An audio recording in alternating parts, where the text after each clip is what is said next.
Welcome to Rise and Shine Daily Business Tech Boost with me, Charlie Latham. If you're a small business owner looking to simplify technology and get real, actionable advice from someone with 35 years of IT experience, you're in the right place. Every episode, I'll dive into tools and systems like email, CRM, marketing and tracking, and break them down into bite-sized tips you can use right away. Your time is valuable, so let's get straight to the point. It's time to work smarter, not harder. Rise and Shine. It's your daily dose of business tech inspiration with me, Charlie Latham. Episode number 443 today. I am going to be talking a little bit about Microsoft Teams and its ability to make external phone calls, which is something I found out about this week, in fact. I am feeling much better, in case you haven't gathered. I am not as snuffly and as coffee. I am still a little coffee, so please forgive me if I do happen to sputter during this podcast. A couple of weeks ago, I guess, a couple of days ago, I did an episode about the fact that Microsoft Skype was being discontinued, which then left a lot of us in the lurch for making outgoing calls. A number of us, I haven't for a while, but I used to use Skype quite regularly to make outgoing calls here in Australia and overseas because it was so cost effective. It was well worth doing. But with the demise of Skype and the move to Microsoft Teams, that isn't a possibility anymore, or it wasn't. And it may still not be. It may not be your cup of tea. So I just thought I'd have a quick chat about the ability that I found and what you need to consider. I will put it out there already that I'm a Microsoft reseller. I can sell these licenses. I can certainly help you guys work out what it is you need and approximate costs. I'm not going to give any approximate costs during this episode. I was going to try and do that, but Microsoft pricing can get very confusing, and then you've got the things that you actually need to have a connection so that you can make the Microsoft Teams connections and stuff. It's all, yeah. Honestly, if you want to know how it works, make a time to have a chat to me. You can go to my website. You can come and talk to me on my locals community, askcharlielatham.locals.com, and I'll try and help you out there as well. But let's get into it. So if you have a personal Teams license, this is not going to help you. You cannot call out from a personal Teams license. Now, what do I mean by a personal Teams license? Well, when you install Microsoft, you get Teams as part of it. And you log in with your own personal Microsoft account and you get Teams. It'll let you do chats. It will let you create group chats. It will let you do person-to-person calling, Teams-to-Teams calling, but you can't put an external calling plan on it. You do actually need to have a M365 business account or an M365 business Teams license. Now, I make that a very clear distinction. You can actually, from Microsoft, buy licenses for the individual parts of the M365 package. So if you didn't want to go for a Microsoft 365 Business Basics, which is what you would get, that's where you get your Microsoft Word and your Microsoft Excel and Teams and a couple of other things as part of it. If you didn't want to go for that, you could actually just take a Microsoft Teams license and be able to do what I'm about to discuss. On top of that, you would need a Microsoft Teams calling license. So it's an add-on for Teams. Yep.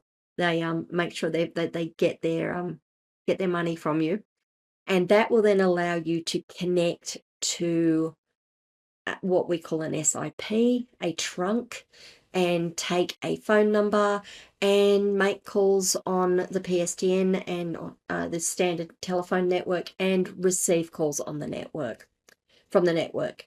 It's a reasonable solution, honestly, if you wanted to go down that path. If you didn't want to go down to a full digital PBX, if that if the money didn't work out that way, if the funds didn't work out that way for you, you could absolutely look at doing this with teams if that's the way you want to go. There are pros and cons of it, of course. I haven't dug into it in any great depth at the moment. The thing that I think I like most about a digital PBX is that you can actually create, I'm going to use that term, teams within it, where you can have everyone in that team either run as a group. This is a digital PBX, not a Teams implementation. Everyone in that group run as all at once, or you can have it do a round robin and have that answered and then have it go to a digital receptionist that can then pass it off to other people or send it to voicemail. Teams doesn't seem to have that ability. It really is a matter of, it's your own personal phone. It's a bit like replacing your mobile phone. You can have it come into your phone. You can make calls out. I'm sure you've got diversions on it, but you don't have the ability to set up the round robins or the call all at once, the conferencing abilities that a digital PBX has. Now, I will be happy to be proved wrong, and I am going to go and have a look at it and see if I can get some trial licenses to test out, because I think it's worthwhile.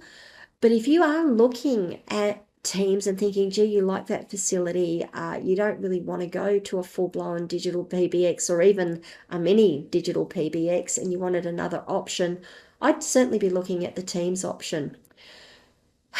That said, you will need, and I will just reiterate that, you are going to need to have a license for your Teams, the add-on for your Teams that allows you to do outbound calling, and then you're going to need the system, the trunk and the phone numbers that go with it.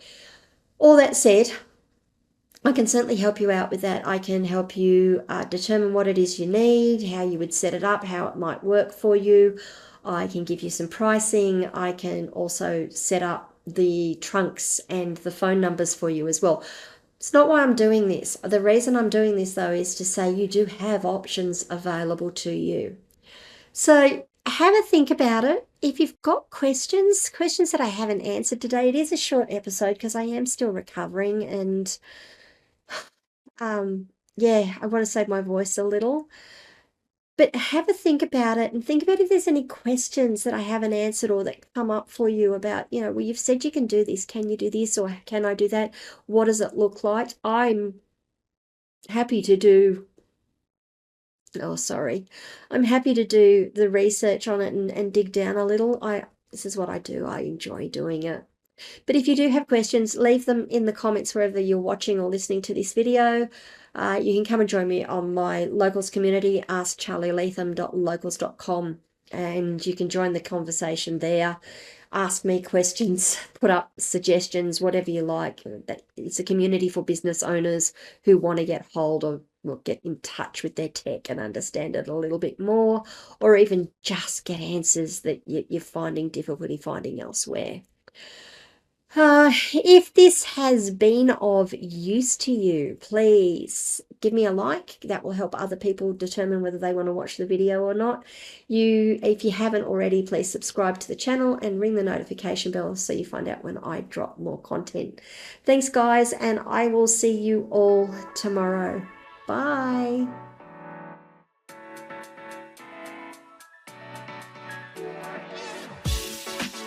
Hey there, thanks so much for tuning in to Rise and Shine, your daily business tech boost.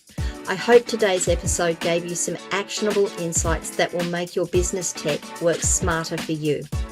If you found value, be sure to subscribe, leave a review, and share it with other small business owners who could use a daily boost. For more tips, tools, and resources, visit www.askcharlieleatham.com. Until next time, keep rising, keep shining, and let's make tech simple together.